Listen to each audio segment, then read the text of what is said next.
Welcome back to episode 8 of Punching the Clock, everyone. I am Flagrant Sports, also known as Jensen Lord, and I am surrounded by the two best co-hosts in the entire planet. We have Hayden Luz, Last Round Luz.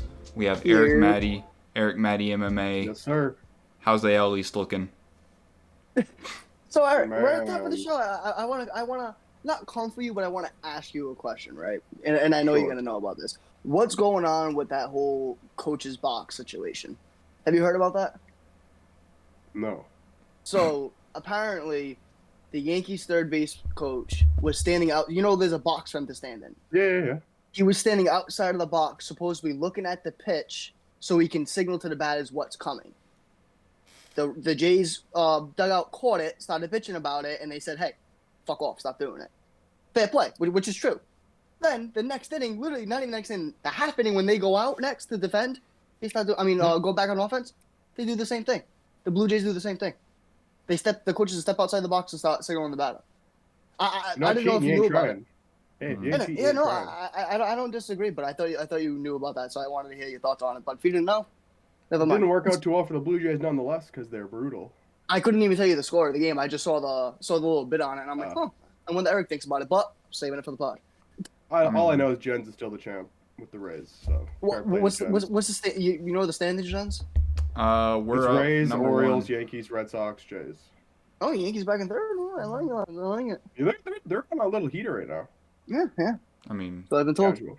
for not winning a World Series in like 20 years, sure. But it's okay. All right. Anyways, so we have an interesting week this week. We are going to preview Kai Kara France versus Amir Albazi. And there we go. I got it right. Then we're going to discuss, of course, a couple of fights were announced a couple weeks ago. For UFC 291, Dustin Poirier, Justin Gaethje, and then Jan Blachowicz, Alex Pereira. So we're going to talk about those two fights. We're going to add a new segment, MMA Table Talk. We'll get to that later. We'll explain that later.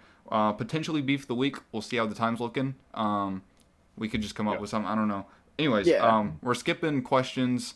Sorry, we all forgot to ask for questions, but next time. So, anyways, let's start with Kai Kara France versus Amir Albazi. They fight this upcoming Saturday, UFC Fight Night main event. Were they the original main event? I don't feel like they were, right? I don't think they were either, but I'm happy they are because I believe, off the top of my head, somebody please correct me if I'm wrong. Is this the first? No, he was supposed to fight 2 weeks ago. Saryukian and Moicano. I believe this is the first flyweight main event since Faggy versus Benavidez 2, which was like on a Wednesday in 2020. I couldn't even tell you, but I'm glad you said that. Because that's one of the things I wanted to get off my chest right early. Like any card? I'm so happy the flyweights are getting any card. Yeah, because flyweights never get that. It's what I like to call the heavyweight treatment, where it's usually the bigger guys will get the main event slot over the little guys. So, like I said, and I think you are probably right, Eric. Because we've seen like Mackenzie Dern headline not once but twice, and it's like she was supposed to headline over Royval and Askarov. Yeah. When they were booked, that was a problem in my opinion. So yeah, I love that take you just said. So I'm happy the flyweights are finally getting that shine because this is a main event fight because it does have a bit of title implications, more so for Albazi, but definitely some title implications on it. Yeah, now I'm thinking about it, I can only think of co-main events because Askarov versus Kai, they were the co-main event to Donkus and Blades and Columbus. Yep. Wow, that's nice. Hey, I was at a birthday party. That's the only reason I vividly remember that. I remember, not to get too off topic, but I remember we were watching the co-main event and they previewed the main event and they're like, "Oh, is this a good fight night?" Like someone just said it. And they're like, "No, it's just 2 no names in the main event." I'm like, "Oh my god." You gotta love that. That's a good place to start though with that Kai versus Askarov fight.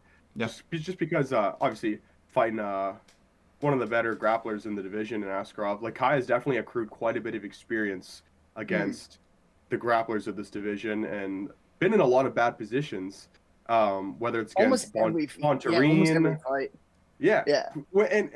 And it's one of those things where I'll just finish it. Les Bontarine, Royval, Askarov, like guys that have like had his back at various moments. And it's kind of a thing where it's like yeah, like we love to applaud the resolve and like he just continues to fight and fight and fight out of those Yeah, fight the positions. hands and The stuff. Bontarine is like the best example ever because Bontarine is obviously an electric jiu-jitsu player, Mm. and he was so close for minutes on the back, and Kai just kept fighting and fighting and fighting and never gives up.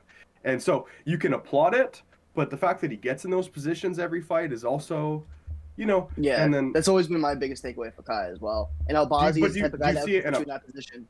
exactly? So and Albazi is a guy as you're saying, like just has such a good systematic and very modern approach on the ground in terms of MMA based grappling and Yeah. the prioritizing of top position and the right positions that are good for both, damage and control, and then obviously taking the back.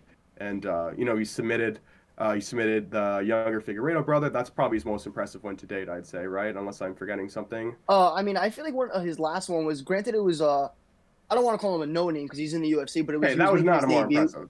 Yeah, it was a But good I know performance. I It was feel just like a solid performance. yeah, but the X's and O's to it, I feel it was really impressive to me. The way he switched up just the jab right hand and he switched it up to a jab uppercut. You know what I mean? And just little details I found really impressive. The way he was able to weather that early storm that he was taking on and end up finishing the fight. Just a personal opinion. Yeah, that was a great performance. So he's is he undefeated? He's undefeated in the UFC, I do believe. I think he has 4 wins, 3 finishes. Yeah, okay. So and now he's, the fly division doesn't take too long to start getting these Yeah, big because he has fights and he has the triangle, the figgy, and the yeah. knockout. Yeah, Yeah, that sounds right. That sounds right. yeah, yeah, So and yeah. then Because for I Kai, it's a big fight as well. for sure, yeah, because it's one of those things where it's like I don't think anyone's like forgotten Kai. You know what I mean? But it's one of these performances where I feel like he's gonna come back and be like, "I'm back, motherfucker." You know what I mean? Like I am that guy. You know what I mean? It has to be one of those performances for him. We're going up against a young guy like Albazi. It's still a little bit green in the UFC, but he has a lifetime experience as far as combat sports goes. And I feel like a young guy in his prime that's one of my favorite well-rounded guys, regardless of weight class. I feel like he Truly, does yeah. possess more tools to win the fight against Kai. And I feel like Kai, not to say he has to fight a little different, but I feel like he doesn't kick as much as I would like him to as a kickboxer. Don't get me wrong. He has a great body kick, great high kicks and stuff. But I feel like he does focus a lot on the hands. But I feel like going against a guy like Albazi, who can tend to get a little heavy on the lead leg because of such a wrestling-based style, I feel like the low leg investments early for Kai could pay off longer in the fight, especially with this being 5 rounds.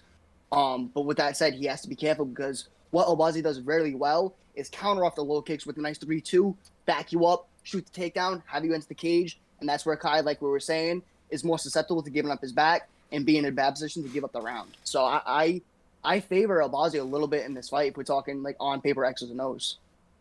Yeah, but also you got to think about like Kai has proven in the UFC to not get discouraged by a loss, whether it's the first Moreno fight, Yeah. the Royval fight, and only time will tell with the second Moreno fight. But I mean, he's a guy that has proven that like even though he takes like sometimes bad losses, not necessarily bad, but like not No, I great know what you loss. mean. Yeah, so he's been the type of dude to like pull out gritty wins afterwards. So this could very well be that same sort of situation. But Yeah, also like and he has yeah, sorry. no, the takedown defense of Kai, that's going to be 87% is Yeah. fantastic. Now, has it been tested? I really haven't looked through I haven't gone like a No, deep dive I mean, into it, but I mean, I Askarov already just tested named it a a couple lot. of guys. Yeah, Eskarov. I mean, granted, like he said, Bolton's more of an electric jiu-jitsu player, but he can get the fight to the ground, a lot of good body lock takedowns and stuff like that. And Royval, again, not the purest form of wrestler, but he has his ways of getting it to the ground as well. So he's definitely Yeah. been tested in that area, in my opinion. It's coming back to me because I think he stuffed like 14 to 16 takedowns against Askarov. So yeah, it has been tested. So really impressive. So if he can keep it on the feet now, Albazi is like we've talked about Who? pretty. Oh God damn it, I did it. Albazi is he's no punk on the feet either. But I feel like just the recent win streak that was interrupted by Moreno recently. But that streak he had before then, he's just kind of tapped into a different zone, man, and he's just been finishing dudes. He's been living up to the Don't Blink name. So I'm just excited to see how he bounces back after a Moreno loss again on the biggest stage too. The one thing that concerns me for like an Albazi is I just don't want him to like where I just don't want him to like fall behind on pace on the feet at all. Not that he doesn't have a necessarily a low output style. It's just Mm-mm. not it's not the highest output. Kai's definitely gonna push a higher pace, and Kai in the Moreno fight pushed a super high pace. Mm-hmm. Um, But and Moreno was able to dictate it more because that's where guys have their most success against guys when he's on the back foot and not dictating the engagements. And I feel like a guy like Albazi could do that as well. But carry on. Moreno, or I do think we do tend to forget that Kai was putting forth a really good performance. Moreno and beating Moreno, or I can't remember what the scorecard was, but he was I think he was had a lot of damage accrued. He was definitely up on the cards, I do believe. The second fight, Kai and Moreno. Yeah. No, I've watched the fight back quite a few times. When I watched it live, I was like, damn, this is a really good fight.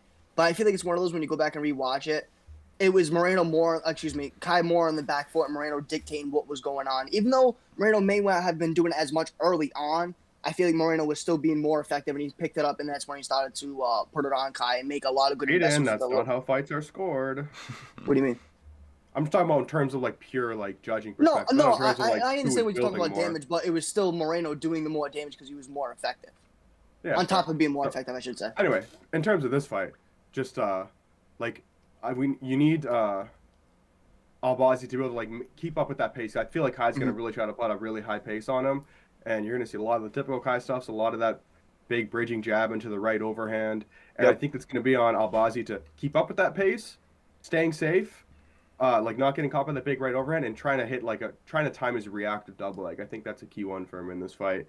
He's trying to catch those hips squared up when the right hand comes and hit that double leg. And then Kai's a guy who doesn't really settle on the ground. Like he's always trying to scramble and get back and move, which is, in MMA, a very smart, actually in jiu-jitsu as well, a very smart defensive grappling mindset to have, is to get back up.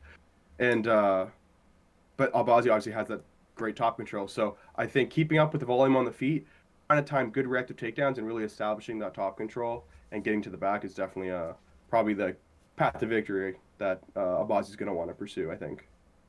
Yeah. Do we have predictions? Do we want to give predictions? Y'all have anybody in mind that y'all think is going to come out? I'm gonna go Albazi, and I'm gonna go by decision in this one though. Yeah. I think one of my biggest question marks personally is who is this going to favor more the later it goes, assumingly it goes later in the fight. And I feel like a lot of nods would go towards Kai having over 30 pro fights, having one of the best teams, if not the best team in MMA around him, and Tiger Muay Thai recipient, all that good stuff. But with that said, I'm going to echo what Eric said. I'm going to take Albazi by decision. I think it's his time, and Albazi's that guy. Yeah, I think I'm gonna go with the sweep, and I'm gonna go with Albazi too. I just think cool. We're on the good side. Yeah, I feel like a certain game plan could be like what we were talking about with Jorge and Gilbert, where you have a guy who, like Jorge and Kai, who are very twitchy fighters, and then you have these, physical grapplers who can kind of just, if they want to, perhaps just grind out against the cage, kind of make them less twitchy, and in the later rounds start to take advantage of that. That could be how Albazi just kind of wins. It's just off of certain control moments, Totally. Yeah, okay. I'll look at that. Three for Albazi. Okay. Well, anyways, that was that fight. I want to talk about UFC 291 bombshell card that got dropped on us on a big news day that we'll get to later. UFC 291, Dustin Poirier, Justin Gaethje for the return of the BMF title. Jan Blachowicz versus Alex Pereira at 205. Man, at altitude, which, as we've talked about privately, we're not the biggest fans of. Yeah. But I want to start with Hayden. I'm going to ask you this question. Let's start with Alex versus Jan. I was looking at Dustin and Justin. No, you're good. Are you surprised that they went this route for Alex? Did you think they were going to give him more of a easier matchup like a Johnny Walker or like a Dominic Reyes? Do you think that this is Alex trying to prove a point here? So first of all, good question. So I would be lying if I said I saw this coming, right? Because you can go back to episode 3 or whatever it was, where we all discussed on what was a good matchup or a bad one, and I believe we all unanimously said that if we had to say good or bad, Jan was not a good matchup for him. And to add on to that, I also made a video saying Ryan Spann, Johnny Walker, Dominic Reyes was the path I thought they were going to go. Yeah. So with that said, I'm still going to stick to my guns and say, yeah, it's not the greatest matchup for him, but it's also not the worst. We have a 39-year-old Jan, I believe who's turning 40 by the fight. I could be wrong on that. But either way, an aging Jan coming off a really tough fight against Magomed. We don't really know how he's going to bounce back, like I said, due to his age. Stylistically, it's an interesting fight because I feel like a lot of people are going to agree with me, including you guys, Jan Blachowicz is going to look like Jordan Burroughs out there. Do you know what I mean? I don't feel like he's going to try to spend much time on the feet because I feel like a lot of people say when they go up against Pereira, I'm going to test my kickboxing. You know what I mean? Mm-hmm. And that's not to say Blachowicz can't because I always praise his defensive work, especially when it comes to the kicks. 100%. So I definitely feel it's interesting because they both like to operate right on their guy's shadow. Do you know what I mean? So it could end up being a gunfight for all I know. But with that said, I feel like Blachowicz will take what I guess we would call the path of least resistance and you know what I mean, try to wrestle him and slow him down, work him in, like punch him to the clinch, wear him in the clinch, try to get him to the mat and work on him like that. Eric, I think you're cooking over there. Nothing you're saying is too wrong. I don't think he's gonna be like shooting like right. I think honestly, with the Adesanya, obviously Adesanya and Pereira are very, very different types of strikers. But I do think you'll see a similar mindset in terms of trying to slow the fight down in the earlier rounds on the feet and grapple a little bit later. I do think. I think Pereira's switch knee is like such a menacing force. I agree. In terms of, getting caught by that. I don't think he's going to wait till like round 4 and 5 to shoot. Obviously not, because I think he respected Adesanya's defensive wrestling probably more than he does Pereira. And he also fears Pereira's power more than he does Adesanya. So, I mean, there's like, that's definitely very conflicting. Is this a 5-rounder? But I think Jan is... Yeah, it's 3 rounds, isn't it? Oh, sorry, 3-rounder, sorry. Why in the world was I? I was thinking 5 rounds as well. It's a big fight, My bad. You're good. Okay, with that information, I just don't. I think Jan is going to be not too desperate. I don't think he's going to take bad shots. I don't really expect him to. I don't expect him to like have more than like 4 or 5 takedown attempts. Like I think it's going to be. He's going to take good attempts when they're there, and on the feet. I don't think it's like a really terrible matchup for him on the feet either. Like, I don't think Alex is like. I don't disagree. I don't think Alex is like. There are honestly elements of similarity between Izzy and Alex that I guess when they fight each other, it doesn't seem that way. But in terms of like their overall fighting styles, they have some similarities, and there's some stuff you can take for how you fight Izzy and apply it to Alex. Okay. So. All that being said, I think he's gonna try to slow it down on the feet and take and not necessarily force the wrestling. Does that make sense? And I think he's gonna have success doing that. That's kind of what I was more or less targeting as well. Like I said, he likes to operate more on guys' shadow, right? So he'll use his punches to get into the clinch and try to tie him up, wear him against the cage. And like you're saying, if the takedowns are available or if he has the leverage for a body lock, he'll take it. But he's not going to be shooting these power double legs in the open mat. Do you know what I mean? You did say he was going to be Jordan Burroughs out there. Right. Maybe I exaggerated my point. Maybe I exaggerated my point a little bit.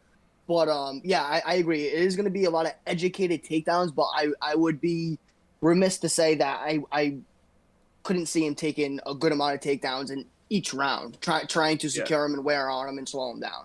Yeah, and I think you. Sorry. There are kind of factors that are out of our hands that we can't really predict that I'm just not I hate like the age of Jan Blachowicz, but also like with it being at altitude, man, it's just how is that gonna play? Alex coming back off a knockout, we don't know how his chin's gonna be. Yeah, it's just oof.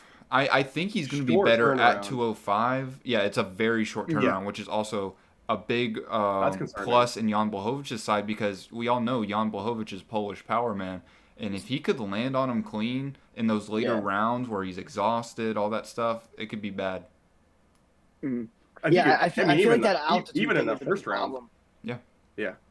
Like actually, let me rephrase that. Not a big problem, but it throws like a monkey wrench into the equation to every fight you talk about. You know what I mean? Because I will say though, for Jan, I don't feel like just based on like he has a pretty like slowish style. Obviously, he has like some running. He adds running blitzes in, which kind of are the exact opposite. But he plays that really slow game, and then running blitz, and then really slow. And when he pretty much successfully puts every fight at a pretty slow pace. So I'm just saying, like in terms of being more altitude resistant, I do think he's like.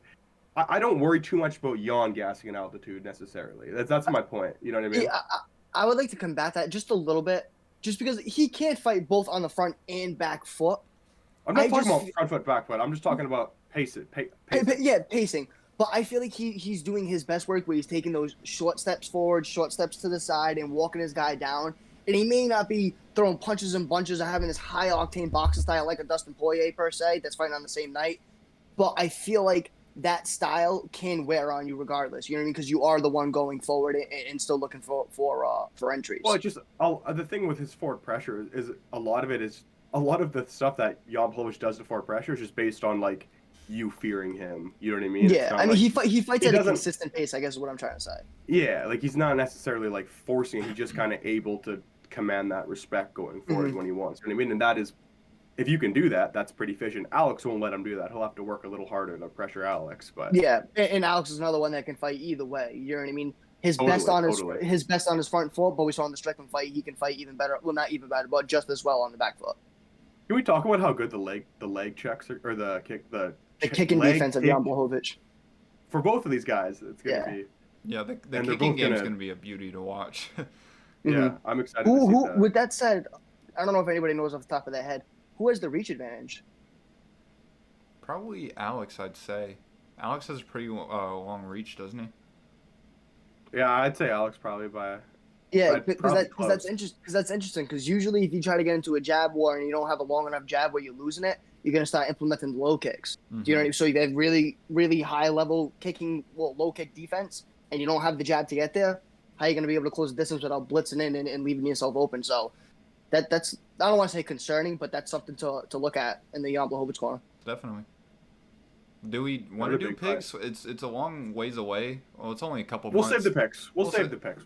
Yeah. Okay. Well then, let's get into the main event, man. They're bringing back I find it so hilarious that it's like the vacated BMF title. Like that's so gimmicky. But anyways, Dustin Poirier and Justin Gaethje, the rematch from their fight about 3-4 years ago. Eric, the biggest criticisms that Dustin, Justin, Michael Chandler, that they all get is that they all fight each other and that there's not a whole lot of movement as far as the top of the lightweight division. Do you see this matchmaking being justified, or do you think that this just adds to the criticisms that the UFC has received with their matchmaking? Good question. I two things I'll say about this. One, I do respect Gaethje because, I mean, his hand was forced, but he did go back and fight Fiziev. So, and in my perspective, I think Gaethje has earned a fight within this big group of big established dogs, the big names, by going back, doing that dirty work against Fiziev and coming back. Now, on the other hand, from the UFC's perspective, you know what I mean? They need 12 big main events per year. And just based on the way things have been going, like in terms of who's been getting booked who's fought, who's injured, champion-wise, I think they needed a main event. And Dustin Poirier's a guy with, and especially when you pair him with Justin Gaethje, who has that star power, that can give him a main event. So I think just business-wise, I mean, yeah, like in a more ideal world, like I'd love to see Poirier have to, after losing to, I mean, he's not on a losing streak, obviously. He beat Michael Chandler, but having to get one, like, just so we can get fresh blood into the division, have him fight like a Saryukin or something like that. Beneil. Or sure, yeah, Beneil too. Well, like it's but more I just of think from a business perspective, it just makes sense. Mm-hmm. Yeah, 100p. Okay, well, Jens, let me ask you real quick, if you don't mind. What do you think? Because, I mean, regardless of what type of, if you're a hardcore or a casual, you're watching Dustin Poirier and Justin Gaethje fight, no matter, you know what I mean? You watch every single time. Yeah. You've seen the fight, I'm sure, even more than once. Yeah. What do you think? Like, altitude aside on that, what do you think is going to be different in this fight? Well, I think obviously the way Justin Gaethje is going to approach this fight is going to be a lot different because that was kind of the end of caveman Gaethje, I like to call him. Like that was kind of after that fight. I It's feel funny. like so when he really made that shift or Yeah, started to at least. Yep. that's a good take. I like that. Yeah. So I think the way he's going to approach this fight is going to be a lot different. He's going to be a lot more patient. But I also think that there's ways for Dustin Poirier to bring that Gaethje, that caveman Gaethje, back out of him because we've seen against Khabib, Charles, post Gaethje evolution that there are still moments where he can still get buck wild and swing for the fences and get all crazy and leave openings. So and that's a lot of that's done with heavy forward pressure. Something that Dustin can do really well, something that Charles and Khabib basically live off of. So with a high octane offense. Yeah, so if Dustin can basically go in there and push the pace and tag Gaethje a couple of times, especially to the body, man, because the way Gaethje blocks, man, he kind of leaves that body opening. You're on today, bro. You're on. If he can do all those things, man, I feel like he can bring out a sloppy Justin Gaethje, which would suck to see because I want to see a more technical. The war is fun. Don't get me wrong, and any Gaethje and Dustin fight's going to be a war, but I'd like to see a little bit more technicality to it. But if you're Dustin, man, you just got to put a pace on this motherfucker. Yeah, bro. Like I have maybe like 5 or 6 bullet points. What I have like for what I think about the fight. You've hit maybe like 3 or 4 of them right in the head. The leg kicks are going to be big too. To the leg kicks, to the body attacks, to Dustin Poirier bringing that Gaethje out of him again. I love that take you just made. That was really good. But just to kind of tack onto that, I don't really know what like you just said. Gaethje's trying to take more of a patient approach, and you have to respect that, right? But I don't know what's going to be different from that because I feel like the forward pressure is going to make Gaethje fight that style of fight. And like John Anik said, when the bullets are flying, give me Dustin Poirier every day of the week. Yeah. And twice on Sundays. In terms of what's different, what's different is that Justin Gaethje is a way more just skilled fighter than he was. Now, yeah, for sure. In terms of who's they've both gotten better. Poirier just hasn't made there's not been some huge changes. He's just a little bit better at everything that he did then. But Gaethje had more to improve on, though, to be fair. Exactly. And Gaethje has gotten way better and just added so many more skills to his toolbox that you see. And in terms of things that I think there's tons of stuff he can do way differently and that he will try to do, and I think a lot of success. I think one thing we always talk about Gaethje getting hit with the body. No one leaves the body more open than Dustin Poirier, and not many guys have been able to take advantage of that. But when it has happened, like the Charles fight, he gets brutalized body. No one leaves the body open more than that was more in the clinch as well. Well, but Gaethje's pretty good. He was grabbing him to the body, hitting him with straight right hands to the body or left hooks to the body. He had at least 2 straight right hands to the body. He had a couple huge teep kicks. It was the knees to the body in the clinch that were the biggest thing. But I'm just point being 2 different styles as well. It's just Michael Chandler's not the guy that's going to meticulously take advantage of hitting the body. You know what I mean? Sure. Where you don't see that problem. The guy you would think would be. Take that back. What about those 4 right body kicks? I'm a killer. Oh my god! Sure. Yeah, that's attacking the body. No, I know. You're right. The 4 consecutive body kicks. Yeah. Oh, those are fantastic. That's genius. But I think the biggest thing with Gaethje and what got him into hell in that first fight is that just defensively, when he would finish. Well, I'll give 2 quick things. Number 1, defensively, he would when he was done his combination, when he got countered, Dustin Poirier counterpunch just brought out this just eyes closed high guard from Justin Gaethje and allowed Poirier to hit 5 punch combos, which is obviously very, very rare in the sport of MMA.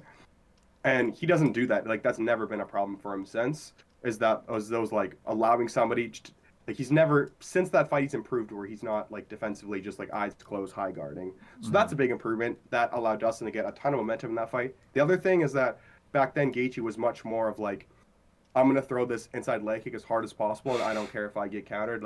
I'll take 2 punches to land a hard inside low kick. Yeah. He's not nearly as reckless with that anymore. Those inside low kicks, Dustin didn't really have an answer in terms of, protecting his own lead leg because his lead leg got smoked in that fight, but he was able to counter punch really well off that, especially being a southpaw and it being, an open stance in that retrospect.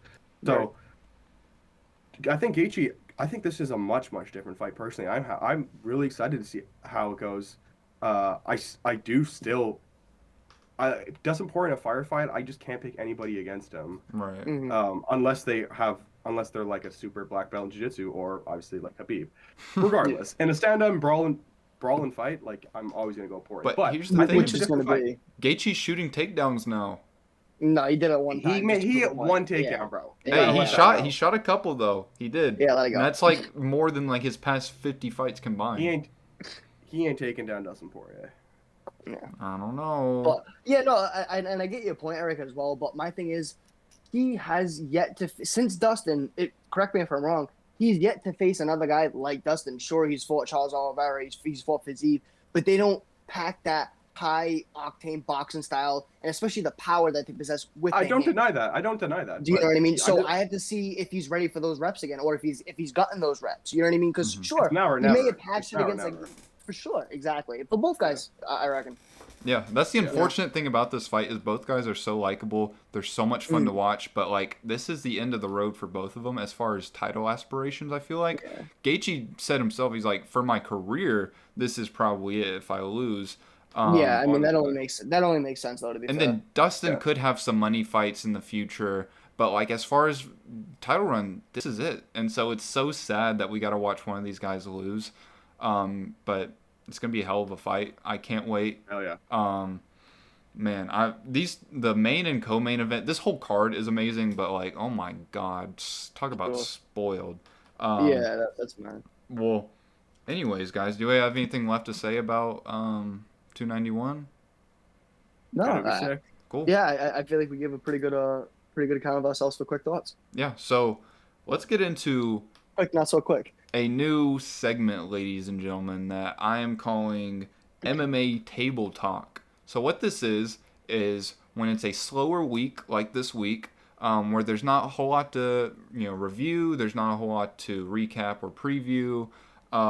We basically just go around the imaginary Discord table here, and it's like Beef of the Week. We introduce a theme that we want to talk about. This isn't necessarily venting, but it's more of just a discussion we want to open up. It might lead to some arguments. It might just lead to a nice, healthy discussion. Probably not. But, so yeah, we're just going to go around. We each start with like our little monologue. Then we open it to discussion. Then we go to the next person. So, if y'all don't mind, I'm going to kick it off with the first topic for MMA Table Talk. I want to talk about Islam Makhachev versus Alexander Volkanovski. I kind of want to split it into two things, just real quick. The first fight and then a potential second fight, which is probably going to be a little bit shorter of a topic. Little co-topics here.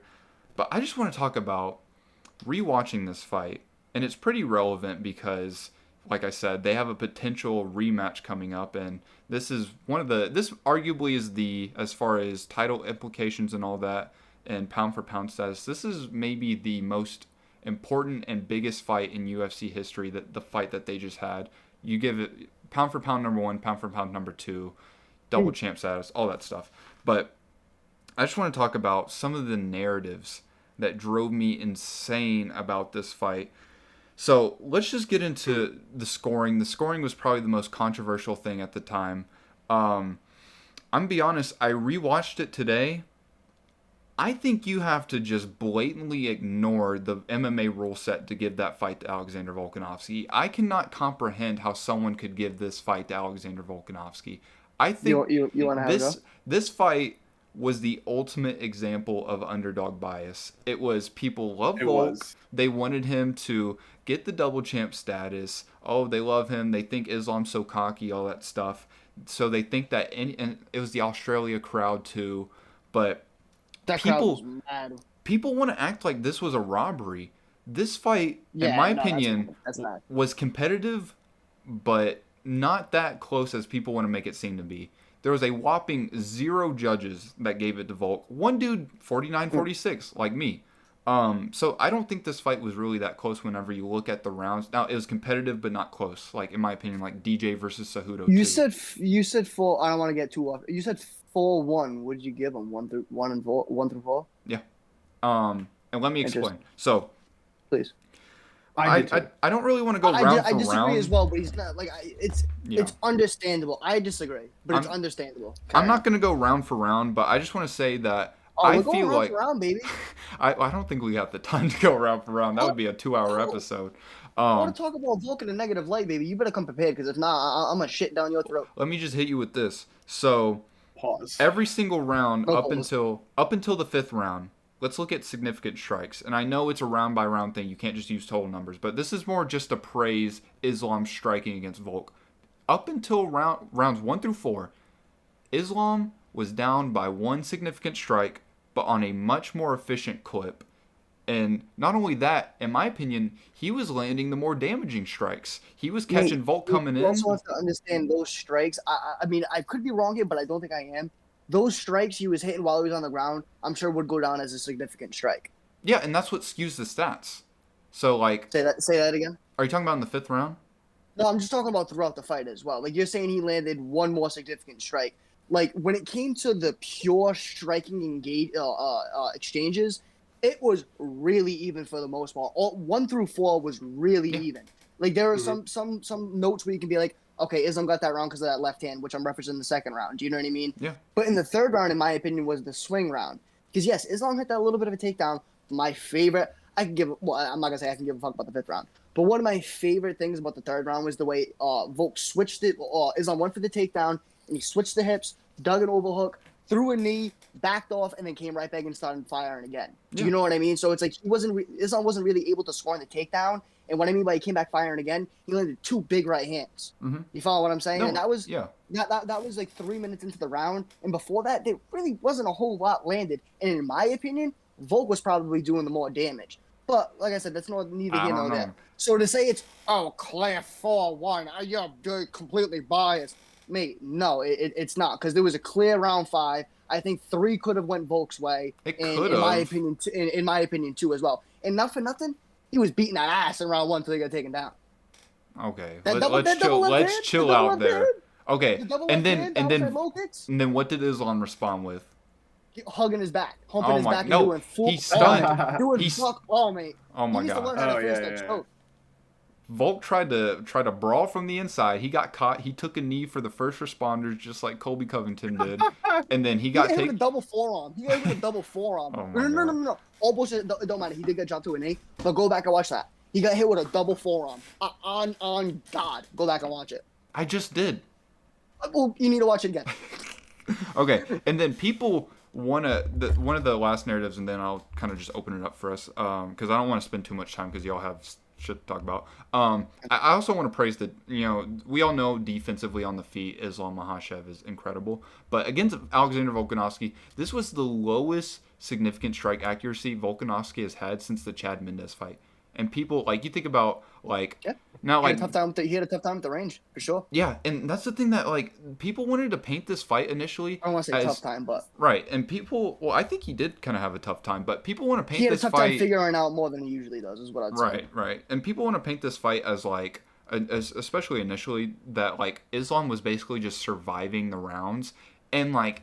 If you watch it, dude, it was just far from that. It was a lot of Volk trying to figure out the range and the size of Islam, and it was a lot of crucial control time from Islam. Not much damage on the feet at all. Or not on the feet, on the ground. Not a whole lot of damage on the ground from Islam. Not a whole lot of submission attempts. So it was a lot of control time. I will give him that. Yeah. But it was also a lot of Volk just not being able to, like, escape the back control of Islam. Not being able to... Do you know how... You do jiu-jitsu, lad. Yeah. That, in my opinion, is the checkmate position of MMA, the body triangle. You know what I mean? You don't have to be Aljamain Sterling, bro.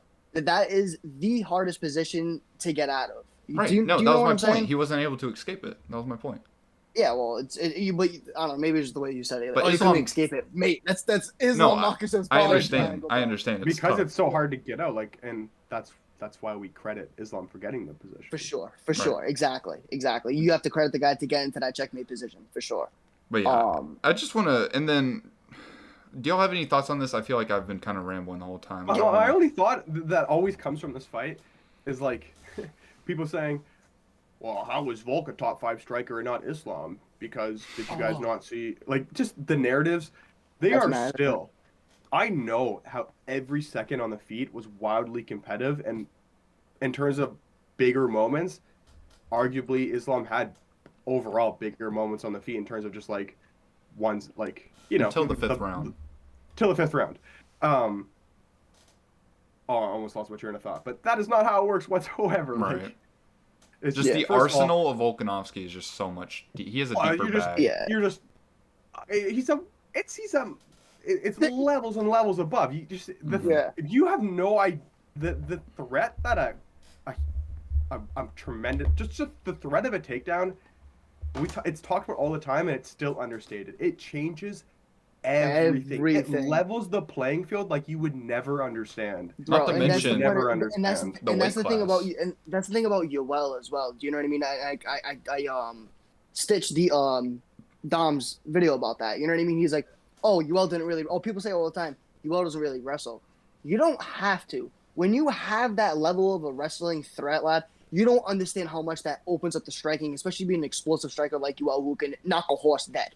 Mm-hmm. You follow me? Yeah. So I like that point you just made. Especially when you got a guy like Khabib who just consistently explodes. You just don't know what's coming at you. He was low key an underrated boxer though, not for nothing, in my opinion. Later in his career, definitely. Yeah. And also, just in terms of kind of like how they match up stylistically striking, Islam just in terms of stuff he's already done every single fight. He kind of had a decent style to fight Volk on the feet. Of course, he fought a perfect fight. Coupled with the threat of the takedown, and he did hit a couple huge reactive run the pipe single legs and double legs. Just in terms of his the style he already has, being like a low volume guy who like he's a taller but he doesn't leave openings for the overhand because he keeps like his hands really tight. Yep. He doesn't throw a whole lot, which means he doesn't leave a lot of openings, but he doesn't fall behind on volley, or like he doesn't fall behind necessarily doing this just because he can create, he get touched. Especially being southpaw, he can just create that one big moment he needs, one or like those like 2 or 3 good enough connections in the round, coupled with some control time that get him the win. So he is just already having such a great style to present Volk problems on the feet, coupled with huge takedown threat. He's an amazing fighter. And but who's a better striker? It's not and you'll never Jens, find a bigger fan than me. Jens, let me ask you a question. Let me ask you a quick question. Do you still have the same sentiment that Islam 50-45 or finishes Volk in the rematch? Yeah, I think in the rematch, I think Islam either 50-45s Alexander Volkanovski or finishes him. Okay, that's fine. I think Volk has so much he can improve on watching that. I agree, but I wanna see in your film study or in your opinion, what makes you say he can finish the fight or anything like that? He's gonna beat him 5-0. Right, because first of all, he was a knockdown away from arguably going 5-0 against Volk. If he doesn't get knocked down, he could win that 5th round. You never know. So he was already. Are you out of your tree, lad? He was already a round away from doing it. Did you just say Islam could have won the 5th round? There was no. He's not that what he's saying. He's saying if he didn't get like before the first like 3-4 minutes before the knockdown, it was extremely close. If he doesn't get knocked down, that's just what if that big shot doesn't land and he doesn't just clinch up in his guard, then he could have won. He probably does 50-45. He probably does 50-45. Yeah, one judge is giving him a 50-45. So there's not only that, but like.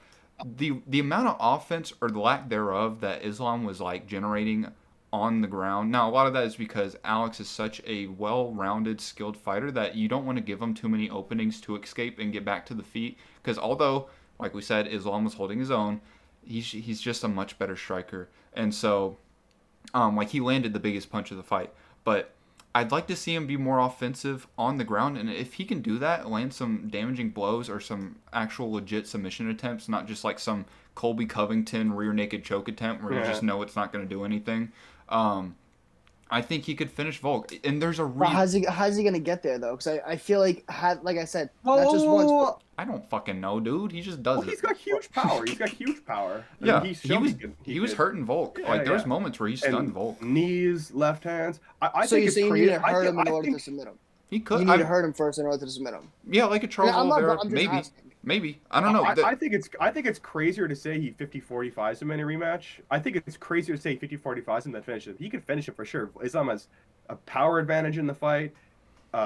a submission advantage in the fight, I think, yeah, you could for sure finish him. I think I do not see him 50-45. I think Volk makes it even closer. Let me ask you this, and this is more of just like a broad question. It's not really even supposed to be answered. It's kind of, you get the point, like a rhetorical question. Why do you think, okay, so between Islam and Khabib and their UFC careers, I don't know about their careers pre-UFC, how many rematches have they ever had? None. 0. You know why? Because they don't leave it open the fucking rematches, dude. And you do not also don't want get to pounded in the last minute of the round usually, like Volk did. But you don't want to rematch these dudes. You don't want to rematch Khabib. You don't want to rematch. I mean, you're acting like they're the rematch menace. Yeah, right. You've never seen them in a rematch. You act like he's John Jones, bro. Like Volk was calling for it literally the second he lost. What are you on about? Of course he was. He wanted to win, but he didn't. So I think Volk will be much more prepared for the range in the second fight. Like, I don't think you're going to see nearly as much of the shifting entries. I think you're going to see more southpaw to keep the outside low kick available because of like the whole jab thing. You know what I mean? I think he's going to fight more. I think you're going to see him throw. I think you're going to see him get his own jab going way more. And like I think Volk, and I think his volume. He's going to increase his own volume. I think he's going to be far less hesitant to clinch alongside the fence, because Volk has always had such a great, especially early in his UFC career, such a great clinch. And he learned like later, like pretty late in the fight, that wow, I could even shoot trips. I can even like attempt trips. And he did like kind of drop Islam to his knees in the fifth. And he knew Islam wasn't that strong. Yeah, I think with that knowledge, he can take that and start applying it earlier in the rounds. I think there's tons of adjustments that he'll make it even closer. I think like I could easily see him getting finished or winning a close decision, like just because I think Islam does have finishing ability in this fight. But I think above all, Volk needs to stop acknowledging every time he got hit and acknowledging the corner. It's like, do you know what right? Like, stop talking shit to your to the corner, dude. No, because round 4, he gets taken down beautifully, but he gets back up. And then he starts talking shit. I'm up. And then gets his back taken for the rest he tries to wrestle up. He's like, look at me. Oh, fucking hell. Amateur, dude. Amateur hour. Shut up. It drives me crazy when he gets like, when he just gets nicked by like the very end of a punch, just on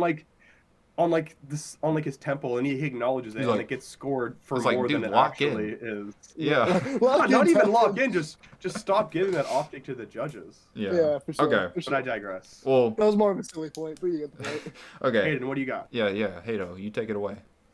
Actually, do you want to go last? You said you wanted to go last, right? All right. I'll probably go last because I don't have a shit ton to say about it, but I feel like you guys have been barreling some stuff out that you wanted to talk about, so you can go first, Eric. Eric, take it away.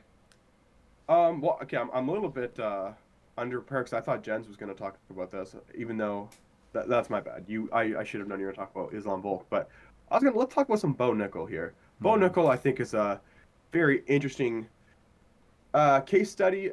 We talked about this quite extensively in the group chat, and obviously, you know, it's the group chat, and we should probably put it on a platform where people can actually listen.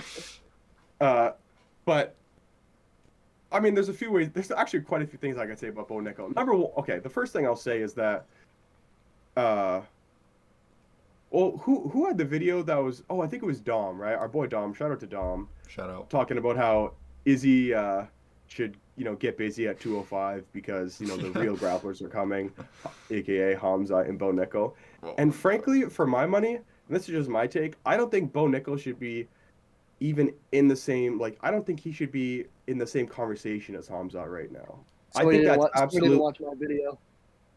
I did see your video. I did see your video.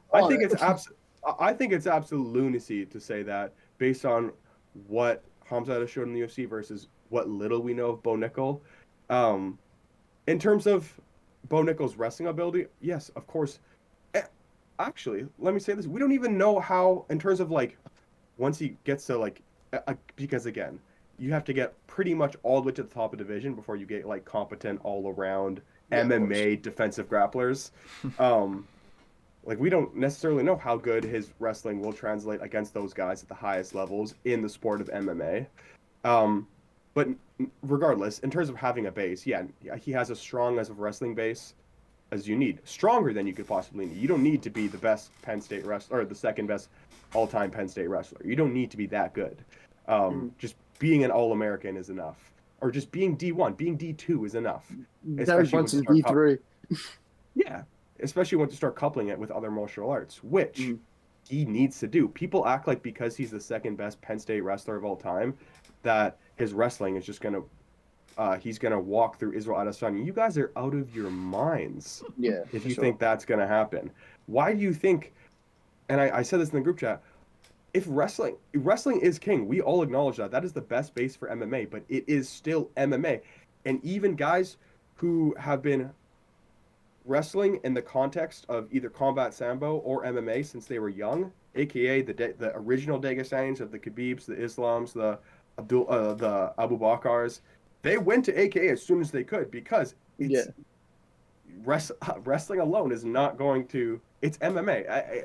I know it's silly to even still be having this conversation, but the Bo Nickel narratives are just wild. Like, people think he's such a sure thing. I think it's a sure thing that he ascends into the top 10 just because wrestling is king and having a base that strong will take you far. But I have seen nothing. Yeah, in a weight class like that. I have seen nothing to suggest at this point that he's going to be Adesanya. Now, okay, yes, if he keeps developing and he works with some good kickboxing coaches, blah, blah, blah, blah. But that's all if.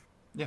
That's my point. And that knee to the cock would look pretty good. Does that against Izzy? Yeah. There's such a hypocrisy and like a contradiction when it comes to MMA fans when you talk about a highly touted striker coming into the UFC versus a highly touted wrestler. Like, whenever an Alex Pereira, a Cedric Doumbé, whenever they step into MMA, it's always, this is MMA, this isn't kickboxing, you gotta be a well-rounded dude, you're gonna lose to the 50th ranked whatever. But as soon as, like, you hear Gable Stevenson's thinking about coming into MMA, Bo Nickel comes into MMA, they're always like, dude, they're gonna tear through the division, which he will at 185 up until the top because it sucks. But yeah, there's such a hypocrisy. I think Bo has to learn just as much as any MMA fighter you can think of that's highly touted and who's a prospect. Like, it's just simple as that. And I don't want to put too much stock into his TikTok videos, but they don't look like promising, dude. And not to mention, he can't throw a high kick. I watch his videos and I'm like, how did he watch that back and post it? Like his shadow boxing. Oh my god. He watches high level MMA all the time. Like, he's in the UFC and he's like watching back his shadow boxing videos or his sparring videos. And I'm like, yeah, I'm gonna post that. That's crazy to me. Yeah, that looks crazy to me. Dude, in the comments, flame him. He posted a body shot video, like a guy holding a body shield, and like he threw it like. First of all, it was like this dinky kind of right hook, kind of right straight. Yeah, that got like. Did the dude in the body shield even react to the punch? Like, and he still posted it. Like, crazy. So bad. Anyway, and the other thing that concerns me about him is that he's like basically training out of the Penn State wrestling room, which is good in terms of keeping your wrestling sharp. But again, you don't need any more foundational wrestling principles. You need to be able to apply them in an MMA setting, which is far, far different. And obviously, we know he is like working, like getting his submission abilities up based on, like, I mean, that beautiful triangle that he pulled off on the Contender Series. That was textbook, dude. But he needs, like, he still needs to be. I think it's even more necessary for him to work with, like, get at a good MMA gym, just based on the fact that he doesn't need to. Like, he can coach wrestling day one at that MMA gym, but you got to get those other elements of your game, to some respectable level, because his striking, we haven't seen it yet in the cage, but trust me. Yeah, I don't want to be desired. When you see it, man. That's my point.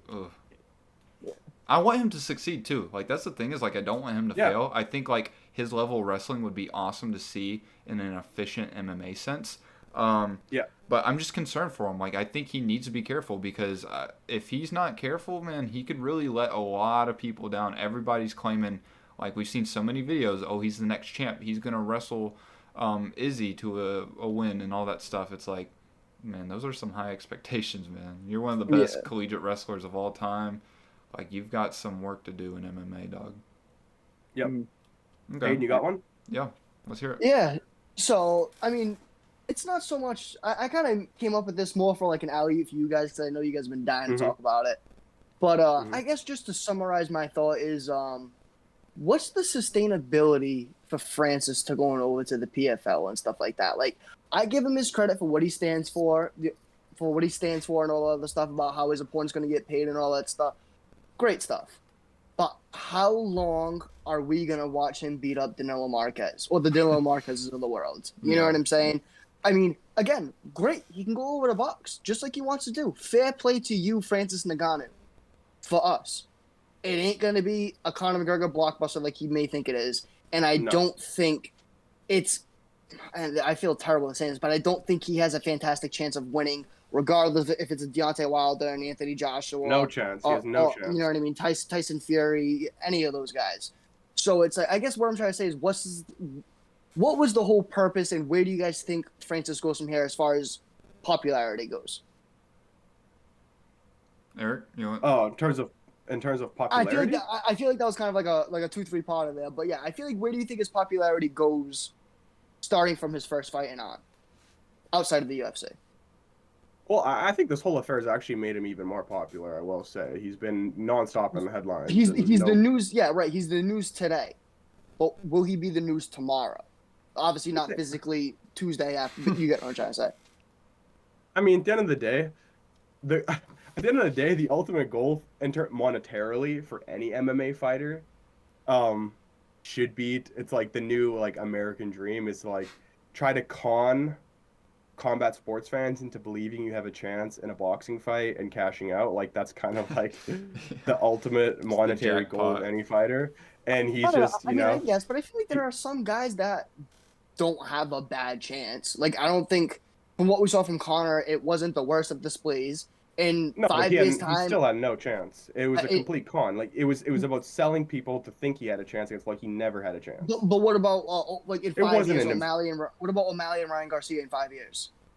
O'Malley has zero chance. I don't know about zero, but I feel like it's another conversation for another day. I don't want to get too off topic on that because we're talking about heavyweights. He has like I think O'Malley has like a 5% chance to beat one of those guys, and they have a 0% chance in MMA. So, I'll definitely agree with the latter half. Carry on. Yeah. Let me say this, just I guess a general thought that I think we've been, I think we disagree on, but in terms of like, I think people always are asking like, oh, how is this gonna work out for the PFL? Like he doesn't really have anybody to fight. He's gonna be busy in boxing for a year. Like, where do they have the money for this? And I think all that is completely true. Like this contract could completely ruin the PFL, but they have to do something. They have to keep trying because currently, I don't think I believe this is like documented. Like the PFL have not turned over $1 of profit in their whole like business, not one. Really?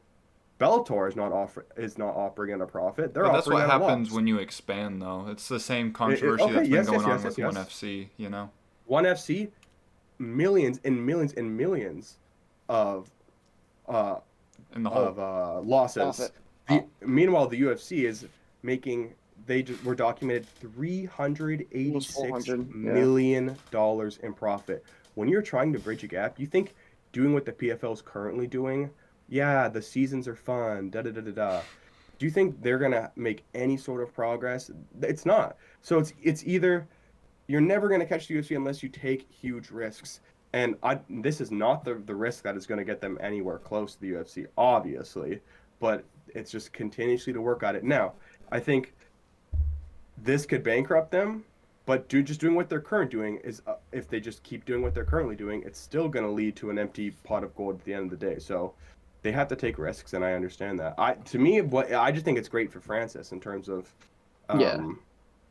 it's the most athlete-friendly contract in MMA history that is going to have a positive effect, and it's already from the day it's signed going to have a positive effect on UFC heavyweights, because the UFC, all these guys are looking at, wow, I could get a $2 million fight when I'm fighting for 120 and 120.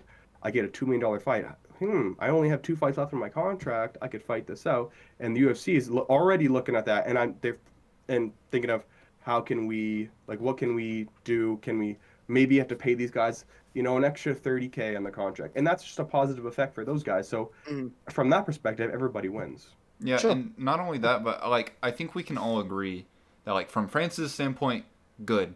But, this is 100% a gamble for the PFL, but like you said, Eric, it's a gamble you have to do, and I kind of They relate can't it. do nothing. Right, I relate it to like in the NFL, like there's like certain franchises that they kind of make a joke about, like the Jacksonville tax of paying contracts where you have to overpay Mm-hmm. for like a, Mm-hmm. a guy who's not as good, but you need him to come there because you need these players to eventually start a culture and get people to come in and make it more attractive. And that's ultimately what the PFL is trying to do. They're trying to make their brand more attractive. Hmm. They're trying to purchase a Bellator. They're trying to get, well, they have Francis now, but they have that big payday for his opponent. They did the super fight division where they're getting 50% of the profits. Will this pay off? Only time will tell. But Hmm. as far as like the PFL's pushing all their chips in, they're going for it. Yeah. You're not gonna get. You can only get so much homegrown talent if you're the PFL. The UFC has such a stranglehold over the talent that it's so rare to get a Kayla Harrison, a Clarissa Shield. These people that come in, and even when they're the World Series of Fighting, a Gaethje, a Marlon Moraes, like these people that come in and they start there. It's just so rare to get those talents, and ultimately they all moved to the UFC anyways. Moraes did, Gaethje did. Mm-hmm. There's Yeah, talks because about Harrison going nobody, there.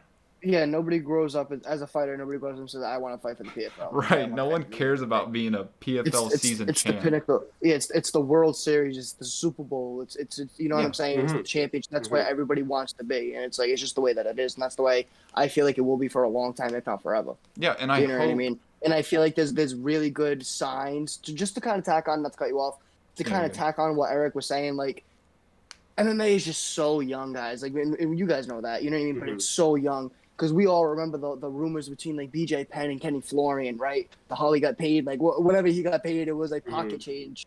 Now guys are getting paid 4 or 5 times that in main events. Do you Hmm. know? For fighting for belts rather. Do you know what I mean? So it's like Yeah, MMA's coming a long way in just the 30 years it's been around. yeah. Give it a little bit of time. You just give it its time. You know, I feel like guys try to push the envelope a little bit too much, and it's like, guys, it's 30 years old. Do you know what Hmm. I mean? But I that's mean, not that's not me saying. we don't gotta be a UFC apologist here. They made 386 million, which Yeah, therefore, like, what are we saying? It's not like no, they're like trying to figure out how to get by. Sorry, no, am I misinterpreting? yeah, no, that's not what I'm saying either. Because like I said, I'm for the fighters as well. Yeah, it'd be nice to see him get paid as well. You know what I mean? So Yeah, I mean, it'll come like the regulations from the government. They'll eventually step in. Like it'll take a long time, I feel like, but eventually yeah, they're gonna come in it's there and and instill look, and I something. guess what I'm trying to say is look how far it's came. Do you know what I mean? Yeah, especially like yeah, 100%. And the UFC being there from day one is the reason why they're the biggest, and they'll be For the sure. biggest probably forever, unless something like the Ali Act gets put into MMA, Yeah, and we'll keep licking the boot. right. So like it's just you never know, but like it's Yeah, just one of I those agree. things where it's like you said, like we're still in leather helmets as far as MMA goes. So but it's progressing more quickly than the other sports because obviously the presence of social media and just we have these other sports now as references, whereas when the NFL, NBA Yeah, was yeah, starting, yeah, like yeah. we all get it. So it's going to be interesting. I hope that the PFL potentially getting Bellator and getting these big name fighters. I hope it creates more competition because that's good for everyone. Mm-hmm. But yeah, I hope it creates good change. I want good change. Yeah, because again, like as much as I kind of do lick the boot for the UFC, like I'm cool. Like, and you guys know I'm a really really big D-Rod fan, but like I kind of came to terms with it. Like Eric kind of got to me a little bit. I'm cool with like D-Rod going over to the PFL and making a bag, bro. I'm Mhm. cool. I was a big fan of Shane Burgos. I'm cool with that. You know what I mean? Like, do I miss you in the UFC? A ton, mate. But I'm cool with you going over older in your career and making a bag. Yeah. Well, again, Same with like Mighty Mouse. Did D-Rod leave the no, Dan no, no, no. Rodriguez? No. I'm saying, for example, if somebody like a D-Rod that's not really gonna win a Oh, title in the UFC, it's a yeah, yeah, little yeah, yeah. older. There's Like I'm rumors cool. that I'm cool with that, bro. You follow what I'm trying to say? I just use him as an example. yeah, for sure. Yeah, I mean it's great to see but it also comes with its cons because you see a guy like Rory McDonald who's so close in the UFC to winning a title, and then it just kind of an underwhelming, PFL career. Sorry. He has a Bellator title. He has a Bellator welterweight championship. That's a good accomplishment for him. I would like to interrupt this program to give you an update. The Miami Heat has smashed the Boston Celtics 103-84. Let's go. That's an ass whooping, man. I sneakily I checked it while y'all were talking. Derek White's probably hanging himself in the locker room after hitting that layup, and he's like, "Yeah, now we're gonna lose by 20 for nothing." For nothing. Well, Jaylen Brown 8 for 23. Anyway, what was Tatum? Can you check Tatum real quick? Motherfucking 8 turnovers. Jaylen Brown almost a triple double. No way, dude. They're such frauds. They're gone, dude. That duo is not staying. Tatum had 14 in 42 minutes. 14 points in 42 minutes. What was his shooting split? Game 7. I don't have them. I'm on Google. Sorry. Tatum's a fraud. We gotta end this podcast so I can go on Facebook and stuff and see everybody. All right. This is gonna be a great day. They're getting broken up. There's a beauty talking to you, lads. For sure, boys. No, I was just fucking with you. Well, we're at an hour and 5, so we gotta. Well, you know what? I'm gonna go a little unorthodox and go off the script here. I'm gonna give you my beef of the week, even if you don't have one. Sure. My beef of the week is with you guys. So keep me away from watching the Celtics lose for this shit podcast. That's my beef of the week. Come on. All right. You love us. You wanted to be here. No, 100%. Wouldn't miss it for the world. Okay, boys. Well, that was episode 8. I'm cooking up a new way for y'all to submit questions. It's in the works, so stay tuned for that. Check our TikTok, check YouTube for updates. And as always, comment just on the comment sections of these videos, or just send a comment on TikTok. Be like, hey, this is my question. Or we'll post something on our individual pages. Yeah. But just stay on the lookout and send us questions if you want to. We'll get to those. And so that was this episode. You can find me at Flagrant Sports. You can find Hayden at Last Round Luz. You can find Eric at Eric Matty MMA on basically all platforms. Yeah, so you got any last... Like, comment, subscribe? Yep. Like, comment, share, subscribe, tell your friends, tell your mother.